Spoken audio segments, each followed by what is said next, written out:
everyone, welcome back to the TJOmega channel for day 1444 of our daily content grind. Welcome back to Monday. Welcome back to the news roundup. It is time to get caught up on everything you might have missed in the world of Transformers over the last week, or maybe even over the last hours, because this is getting recorded kind of late. But hey, you get to see a whole bunch of Transformer stuff all at once. We all like that. So we're going to start with a quick update on the choose your activate your alt mode vote. So we know Shockwave won, and now we know that we are going to get a C vehicle for Shockwave. Our options are hoverboat, submarine, speedboat, and creature. Now, no, I do not think submarine is going to be an upside-down gun. I don't think they're going to try pulling that again. I feel like submarine and creature have the most likely options here. It's disappointing that it's weird. It's like it's somewhat good and bad that none of these are going to qualify for doing like a Hearts of Steel Shockwave, because Hasbro knows people want that now to go with the new Hearts of Steel toys, you know, little Bumblebee right here. But they can do that no matter what. They can do that anytime they want to do it. So that really doesn't surprise me. This way kind of ensures that we are going to get something weird, different, and unique, and that is what we need. You know, we don't get enough weird and unique in Transformers anymore. So this is going to be a fascinating experiment to see just how this handles, and if this leads to something more reinventions, or Hasbro realizing there might actually be something to just doing new characters in completely new forms and giving us something completely fresh. And yes, I know there is a push to get a Spinosaurus as Shockwave. I'm not entirely sure how that is conjured up or why that works. It could technically be a sea creature, but it's not what you think of as a sea creature. He's more like a crocodile. I don't think a crocodile is going to be a sea creature. Point being, we're at least going to get something different and interesting. And that's what I'm after here. So I think we went in the right direction at least. And also thank you for no one picking device to try and force Shockwave to be a weapon, because that wouldn't work.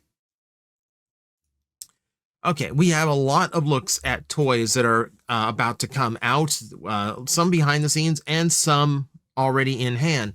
We're going to start with Flatline, the retool of the new Age of the Primes Red Alert. And it's still looking really, really good. And I'm going to kind of reiterate what I said before. So like this dropped like right after we already talked about this getting in someone's hands. And I'm kind of in the same boat here of like the toy itself is solid enough. It's a fine toy, but I kind of feel like as a take on Flatline, it misses a little bit, and I feel like it's getting by just on having a really strong color scheme and looking really cool, when in reality, like, I feel like the heat for this toy has cooled down a lot. Maybe that is just me.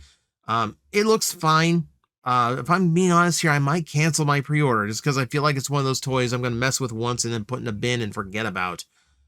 But for those who are interested and excited for it, it does still look pretty cool. I will say Mark Marr did, for his little behind-the-scenes blurb, instead of just a lot of fluff about how it came to be, he kind of wrote this little fanfic story behind Flatline and why he is in this line and rivaled with Red Alert. And frankly, if I'm going to be honest here, it completely goes against the Flatline character. The Flatline character is supposed to be like Doctor First, Decepticon Second. You know, that's why he eventually became an Autobot. And I feel that's more fascinating than just, ooh, other doctor mean, me want dead. No, it's a little bit tame. It's a little bit typical. I'm not crazy about the made up story for him, but still cool looking figure for the people who will be after it. Okay, so after weird rumors of its cancellation, someone actually has a 40th anniversary selection. It is for the 40th anniversary. I should be appropriate. I should be correct here. Yeah. So this is, I believe this is still T-Spark, but yeah, let's just boil it down. It's the Takara retool of that Lio Convoy. Seeing it side by side, you can see how similar a lot of it is because, yeah, it's obviously the same mold. But there are subtle differences, like the gap in the chest that is gray on the American version does not exist on the Japanese version. It's more animation accurate. Obviously, all of the lion fur has been retooled. The lion head has been retooled. The deco is much nicer. Instead of using flat plastics, it's using a lot more metallic. It's not missing any detail. You can see that third layer of abs on the Takara version. Yeah, it's doing a better job in general. Look at the difference. Look at the shocking amount of difference between these two toys. The one on the right has been customized, by the way. It doesn't have that eyeliner and it does not have pupils in its eyes. So even with a little bit of touch up to improve it, the one on the left is still dramatically better looking. I'm still not entirely sure if I want to keep a pre-order for this one or not. I'm not sure how much I'm in love with Lio Convoy to actually want like a perfect version of him. I would buy it simply because the US version is so dopey looking. So it's going to boil down to that. I have yet to decide, but it's looking really good. And it's good to see like actual definitive proof that it didn't get canceled like the rumors said. Okay, so this is the Hong Kong exclusive Commander Optimus Prime battle damage. So if you recall, this was an extraordinarily limited time exclusive thing at ACGHK. Only 40 of these exist, and you had to spend $5,000 in Hasbro product to get one. So incredibly hard to get. But what you got is essentially a custom, 40 of a kind Optimus Prime. It's called battle damage, but there's no there's battle damage on it there. That's what the photographer did. That toy doesn't do that. But what you got is actually just a really well-painted Optimus Prime. You can see the difference between the two releases there. Like all the panel lining, all the extra details that got added in. Obviously, the Matrix Annex is incredibly well-painted and detailed. Yeah, you're basically just getting a custom of 86 Optimus Prime that's exceptionally well done. Clearly, there's no movie battle damage on him whatsoever. I would not be shocked in the least if that isn't something Hasbro would do themselves down the line. Probably with extensive retooling and probably the all gray deco. But the point being, really, really cool. And good luck. And congratulations to the 40 people who actually managed to get a hold of one, because that's going to be an extraordinarily rare piece. It's going to be a little bit hard to prove. I feel like this could be replicated, though. Since all the plastic colors are the same, I feel like this could be replicated. So that might be the one thing is I can absolutely see a really good customizer just making this. So fingers crossed all of them stay legitimate. We have in-hand shots of the upcoming 4-pack for Age of the Primes featuring Ultra Magnus, Bumper, Horrible, and Nemesis Prime. And this is a really, really cool set that a lot of people are looking forward to. I know people who are I only want one or two out of it. Everyone seems to want the white Ultra Magnus, for instance. But for me, I feel like all 4 of these are worthy releases. I think all 4 of them are really good figures. Now, Horrible and Bumper, those are the ones I would see as yeah, they need to be multi-packed. I don't think they would do well at retail. But Nemesis Prime and Ultra Magnus, oh yeah, you could have absolutely released them on their own. Yeah, the later, smaller Headmasters, they are looking really, really good together. Nice to see the team is complete there. Let's see if we can see, there's a few other things to note here. All right, so this is a weird, confusing photo. For some reason, the photographer swapped heads to put Bumper's head on the yellow squared off Bumblebee body. I don't know why. But it is throwing off this. This is not a proper representation, which is not what I like. Horrible is looking good too. Horrible does look really good. I definitely like it better than the squeeze play. There is one thing to note about Horrible. For some reason, all of the parts, all the horns, are done up in the blue plastic and then completely painted over in their proper purple color, but they also come on a sprue, meaning that these are going to leave marks when you take it off the sprue like that. So it's going to have that little blemish on there no matter what you do.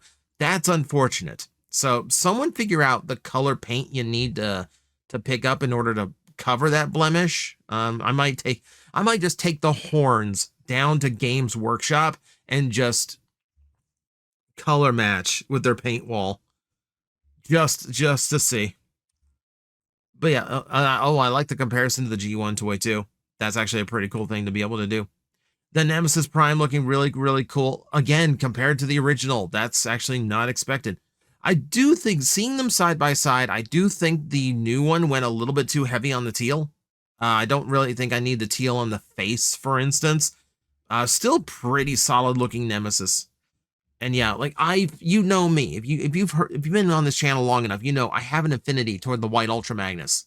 So it's really cool to see that back, really cool to be able to get it. There's Bumper, correctly assembled with his head correct. It's fun to think about, and also good. Whoever got a hold of this is a really solid collector. Not only do I see that minty white G1 Fortress Maximus in the back, I also notice, yeah, you have G1 Bumper, the artist formerly known as Bumble Jumper. I got to realizing the other day, like, this is literally going to be the first official release of that character. In G1, he was a nameless accidental mold usage that was packed on Bumblebee cards, and that was never intended to be released. It's a factory error, if anything. We always ended up calling it Bumper when he needed some kind of name other than the fan-made Bumble Jumper. So this is like a first official release of Bumper, which is kind of cool. So congrats to him. And yeah, this pack is looking really, really good. I'm looking forward to getting this.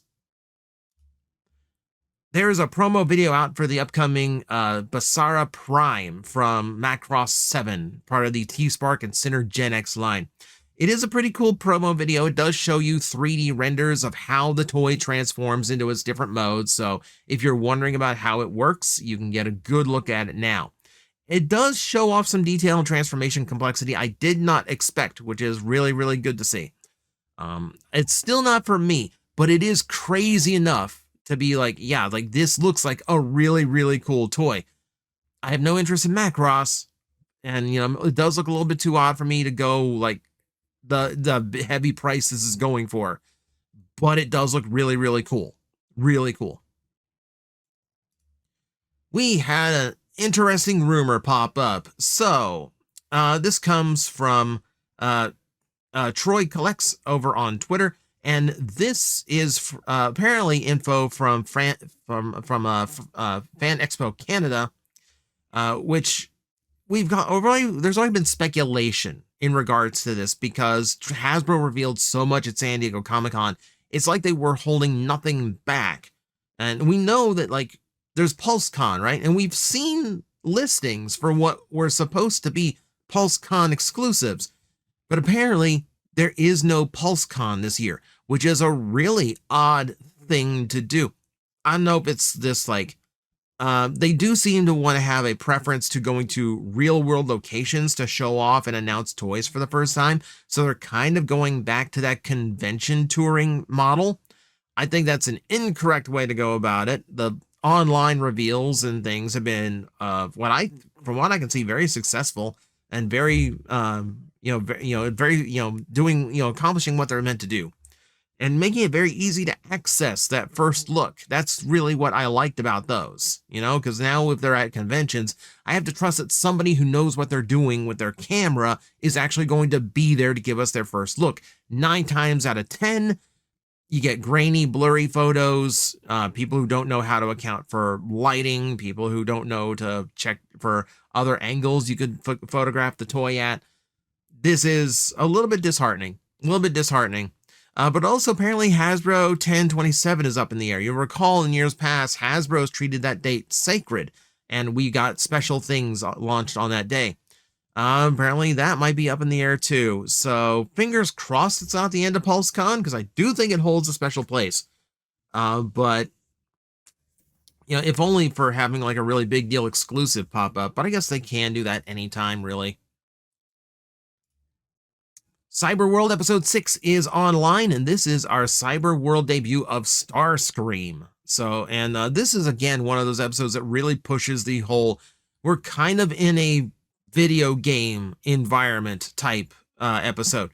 So if you've been enjoying it, this is going to be pretty heavy on the themes of the series and establishes a couple other cool things too. So yeah, it's 5 minutes out of your time. If you're curious, go ahead and go take a look. Skybound just announced a sequel to Transformers' Worst Bot Ever, which is going to be launching June 17th, 2026. So I started reading through the first one, but it's such a big book. It's like an entire graphic novel dedicated to this one, just dedicated to one gag. And while I've heard it's a good book, it's just a very hard one for me to just sit down and go through. So I got to take it in bites. But apparently the next one is going to focus on the old school body swap trope, this time between our worst bot ever, Ballpoint, and Megatron. You know what? And okay, that's going to be a goofy little episode. Okay, fine. It's a funny little comic, so as long as Skybound, it's a weird way of like offsetting what Skybound is doing in their main books by doing this goofy stuff, right? So we'll let them have their fun. And I know people who love that book, so they'll be excited to know there's another one on the way. Okay, let's get to the licensees for the week. So Yolo Park is showing off official images of their upcoming Soundwave based on the Bumblebee movie design. And yeah, it is another AMK Pro Series, heavy die cast, lots of detail, lots of paint. So I'll let you guys know right now, this week on the channel, or possibly tomorrow, depending on how things go, we are going to be taking an in-depth look at this toy. I have it in hand. They have it up for order right now. I have it in hand. So if you really want to know all the bells and whistles to this toy and actually get to see a full video review, I'm going to have that for you very, very soon. So look forward to that because yeah, this is a really, really cool piece. I don't want to show you too much because I want you to come watch the video, but suffice to say, it is an exceptional piece because that's what Yolo Park does. They make these really exceptional pieces. And they're also making some little ones too. This is the next wave of AMK minis, and we've talked about series 1 of these. They are nice little desktop size action figures of your Transformer characters, very cartoon accurate in their stylings and very well done, you know, as usual with this company. Okay, and you're doing the Hot Rod. It feels like you're trying to do the Optimus pose. It feels like you're trying to do the Optimus 86 pose. Don't do that. Stay in your lane. Stay in your lane. Got Jazz looking good. RC looking good. If you know, so they action figure form. One of the only ways to get good RCs. Cliff Jumper complete with bazooka. He only used that bazooka once, but I think every Cliff Jumper has to have it now. Hound looking really, really good. Good to see Hound in there. Yeah, like, and there's Prowl too. Why didn't Prowl get it? Did Prowl get a nice promo shot? Or no, he did not. It's okay. I like that it's a completely unintentional slight at Prowl, but I kind of appreciate it. It kind of suits him. So yeah, Prowl's in the mix too. He does also look very, very good. So blue streak incoming, smoke screen incoming. Yeah, it's just a really solid set. Now they do have this variant as well for Hound, where he is translucent, I suppose, to show himself being masked by his holograms. I don't know. It's I think it's pushing it a little bit, but hey, it still looks pretty good. So I'm gonna give it whatever. It is what it is. Yeah, but not bad looking though. Not bad looking. Now, from Yolo Park to Blokees, they show off their new Action Edition figure, which is the Optimus Prime from Transformers 1, looking really, really solid. Not a whole lot of pictures of this, but it is looking fantastic. And again, Blokees is another company that does really, really good work. If this follows the other Action Edition stuff, it'll be like yay tall, pretty solid as a figure. I've heard pretty good things about the other ones they've released, so it's nice to see that they are continuing. I feel like a lot of these companies got stuck developing stuff for Transformers 1 and then the movie flopped, and now they're all just stuck releasing it bit by bit. So I'm kind of wondering just how much Transformer 1 stuff is still due to come out, and if this stuff is really doing well enough, because yeah, the movie is really good. It just marketed terribly. That's how that goes. But they also showed off a full official reveal of Galaxy version Series 8. We took a look at this before, but now we have we have another gallery full of images for you. The Metroplex does look really, really good. Comes with a tiny little Optimus Prime, which is still nowhere near the correct scale for Optimus Prime, but okay, we'll run with it anyway. You can see that sometimes they release these little container figures that are good for like all the extra parts that you have. They released Sharkticons previously. Now they've got little arcs, which is a nice little touch. We see Optimus Prime, which is fascinating. So I believe this is the chase of this set. And it is a dying Optimus Prime where he is just half grayed out and with the big battle damage. One of the only times I've ever seen the spike that impaled him depicted in the toy. That's kind of crazy. That said, it is a little bit weird to see him half and half two-faced like this. That's not correct. That looks weird. I'm not sure how I feel about that one. Hot Rod's still looking good. There's Sludge to finish off your... I think that finished off the Dinobots. Can't remember if they've done Swoop yet or not. But hey, and then more Insecticons too, because Shrapnel's there. Yes, there's a Blitzwing in this set. Both the small series and the large series are both doing my boy right now. You'll also see, yeah, there is a Unicron head that comes in translucent and solid. That's going to be a nice little desk piece. Oh, and just as long as we're talking Blokees, I don't have it here, but it is official that you are going to be able to buy a Devastator out of their like mini line. I believe it's all in one. The box showed all 6 figures and the combining parts. So if you want that Blokees Devastator, you're going to be able to get that in America after all. So good on them for doing that. Right there. There you see. He does look pretty good for just a desktop action figure Devastator. Yeah, that's actually pretty good. And we know they're doing the Combaticons next too, because we've seen Brawl. Yeah, still doing really, really good work. But for the news roundup, we can't end off without ending off with something silly, right? So, do you want to smell like Starscream? Have you ever wanted to smell like an Autobot? Well, now you can. So they are releasing cologne based on the Transformers, perfumes and colognes. I will not dare try to pronounce some of these things, but Optimus Prime has his own. Megatron has his own. Kremzeek of all characters has cologne now. And I hope it is one of those really sharp colors that just kind of makes your hair stand up like you just got electric shock. That would be appropriate. You have generic Energon, which is in the Energon cube color. I think that's actually a really good thing to do. That's actually really clever. And then an Autobot Decepticon 2-pack with different scents there. And a Matrix of Leadership, weirdly enough. And that's a diffuser. So that's just like environmental smell. Weird. Super weird, right? Like I don't look at Transformers and go, you know what? I need to smell like these characters.